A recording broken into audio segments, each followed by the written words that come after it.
નમસ્કાર મિત્રો, સ્વાગત છે તમારું ગુજરાત સંદેશ યુટ્યુબ ચેનલમાં। મિત્રો, આજના તાજા સમાચાર વિશે વાત કરતા પહેલા જો તમે અમારી ચેનલમાં નવા છો તો નીચે લાલ કલરનું સબસ્ક્રાઇબ બટન આપેલું છે, તેને દબાવીને બાજુમાં રહેલા ઘંટડી બટનને પણ દબાવી દેજો, જેથી મારા આવનારા તમામ વિડીયોની માહિતી તમને મળતી રહે।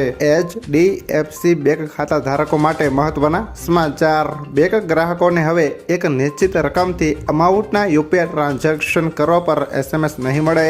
આ નિર્ણય 25 જૂન 2024થી લાગુ થઈ રહ્યો છે।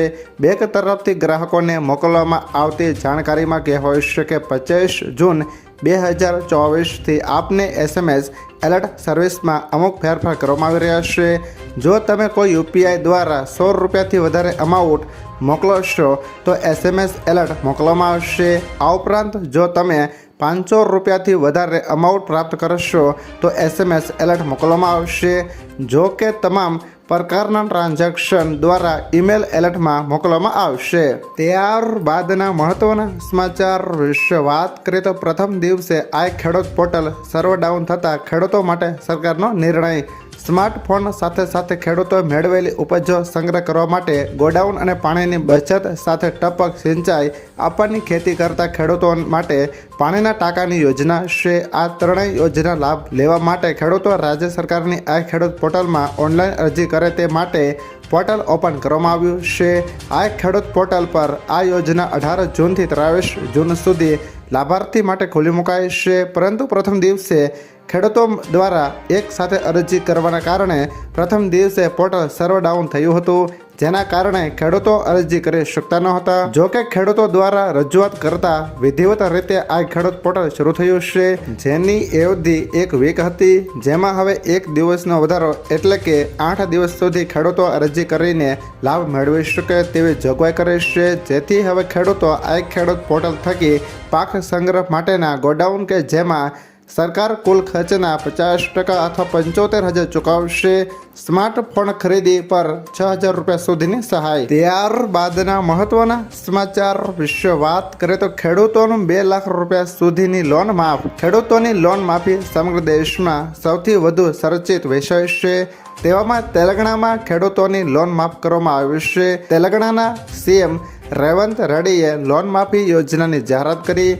તેમણે કહ્યું કે 11 ડિસેમ્બર 2018 અને 9 ડિસેમ્બર 2023 વચ્ચે લોન લેનાર ખેડૂતો માટે 2 લાખ રૂપિયા સુધીની લોન સંપૂર્ણપણે માફ કરવામાં આવશે।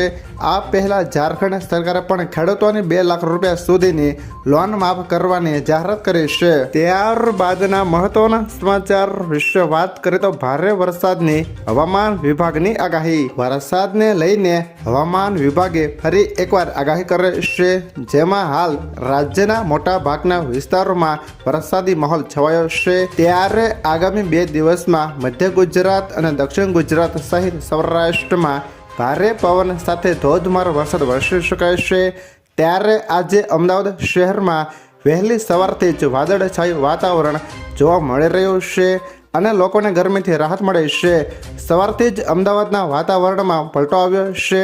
આ સાથે 10 વાગ્યા સુધીમાં અડધાથી વધારે જિલ્લાઓમાં વરસાદ પડવાની આગાહી કરવામાં આવી છે। આ સાથે છેલ્લા 24 કલાકમાં 78 તાલુકામાં વરસાદ નોંધાયો છે, જેમાં સૌથી વધુ તાપીના કુકરમુંડામાં 3 ઇંચ જેટલો વરસાદ વરસ્યો છે। હવામાન વિભાગની માહિતી પ્રમાણે આજે સવારે 10 વાગ્યા સુધીમાં મોરબી, ગીર સોમનાથ, અમરેલી, બોટાદ, ભાવનગર, અમદાવાદ, ગાંધીનગર, બનાસકાંઠા, અરવલ્લી, ખેડા, આણંદ, મહીસાગર, વડોદરા, પંચમહાલ, દાહોદ, છોટા ઉદેપુર તથા દક્ષિણ ગુજરાતના તમામ જિલ્લાઓમાં છૂટા છવાયા સ્થળો પર વરસાદની આગાહી આપવામાં આવી છે। ત્યારબાદના મહત્વના સમાચાર વિશે વાત કરીએ તો સોલાર કુકર પર 12% GST લાદવાની મંજૂરી। જ્યારે દેશમાં બાયોમેટ્રિક પ્રમાણીકરણ અમલમાં હશે ત્યારે GST કાયદાની કલમ 73 હેઠળ જારી કરાયેલ ડિમાન્ડ નોટિસ માટે વ્યાજ અને દંડ માફ કરવાની ભલામણ કરવામાં આવી છે। આ સિવાય ફેક ઇનવોઇસને રોકવા માટે બાયોમેટ્રિક ઓથેન્ટિકેશનને તબક્કાવાર દેશભરમાં લાગુ કરવામાં આવશે। ત્યારબાદના મહત્વના સમાચાર વિશે વાત કરીએ તો અંબાલાલ પટેલે વરસાદને લઈને મોટી આગાહી કરી। તેમના મતે ચોમાસું આગામી 72 કલાકમાં આગળ વધશે. 72 કલાકમાં મોટા ભાગના વિસ્તારોમાં રહેશે વરસાદ. તો 28 જૂન આસપાસ ગુજરાતમાં અતિ ભારે વરસાદ રહેશે. 3 થી 5 ગુજરાતમાં ભારે વરસાદ રહેશે.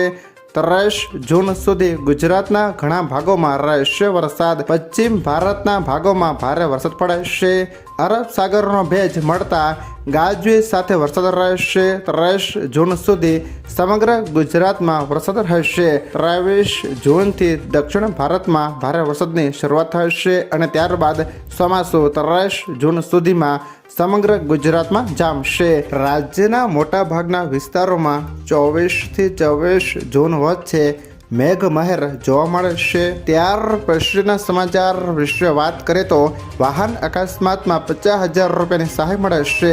રાજ્યમાં માર્ગ અકસ્માતોના બનાવ વધી રહ્યા છે ત્યારે ગુજરાત સરકારે એક મહત્વની જાહેરાત કરી છે. જે મુજબ રાજ્યમાં કોઈપણ સ્થળે કોઈપણ વ્યક્તિ માર્ગ અકસ્માતમાં ઇજાગ્રસ્ત થાય તો તેને નજીકની સરકારી કે ખાનગી હોસ્પિટલમાં તાત્કાલિક સારવાર આપવા રાજ્ય સરકાર તરફથી ₹50,000ની સહાય આપવામાં આવશે. ઇજાગ્રસ્ત વ્યક્તિને 48 કલાકમાં જ વિવિધ જાતની તમામ પ્રકારની સારવાર મળી રહે અને તેનો જીવ બચી જાય તે હેતુથી સરકાર આ રકમ સીધી જ હોસ્પિટલને આપશે. આ યોજનાનો લાભ તમામ લોકોને આપવામાં આવશે.